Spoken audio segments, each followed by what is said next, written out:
Hi everyone, my policy memo is about strengthening agricultural water policy in Arizona. I chose this topic because agriculture is the largest water using sector in the state, so it has to be part of any serious discussion about Arizona's water future. In this presentation, I'll explain why this issue matters, what the current policy problem is, and the set of recommendations I think would be the most realistic and effective. The issue matters because Arizona's water system is under growing pressure from several directions at once.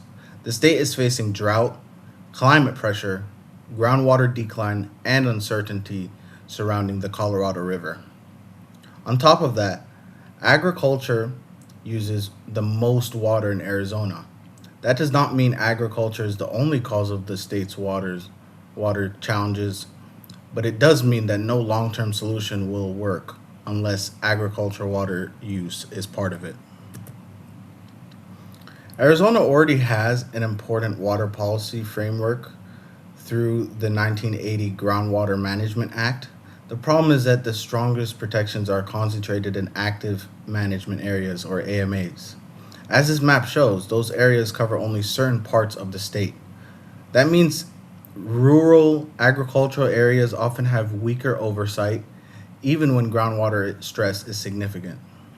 So, Arizona's water problem is not only about climate, it is also about how policy is structured and where regulation does or does not apply.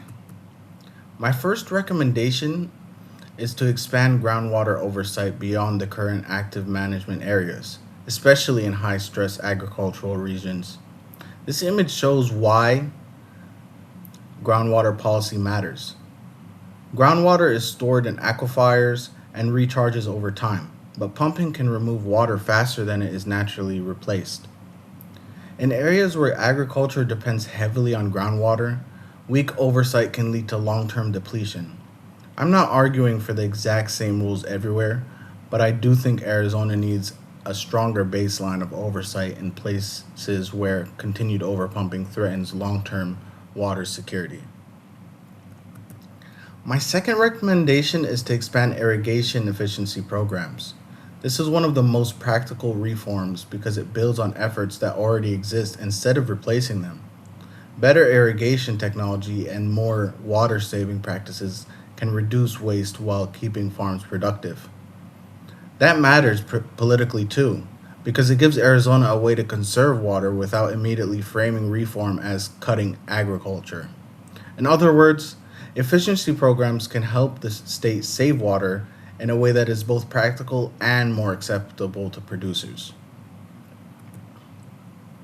My third recommendation is to shift incentives for farmers to shift away from the most water intensive crops, especially in the most water stressed areas. That could include grants, incentives, or transition support. Based on feedback, I would make this more specific by saying Arizona should prioritize export oriented water intensive crops like cotton before focusing on crops that are more tied to in state agricultural needs. My fourth recommendation is to pair regulation with flexible incentives. I do not think Arizona should rely on voluntary conservation, but I also do not think strict regulation alone is the most realistic path.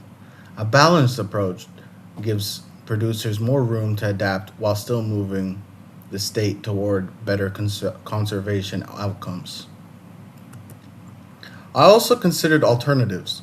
One option is to mostly keep the current system and rely on voluntary conservation, but I do not think that would create enough change.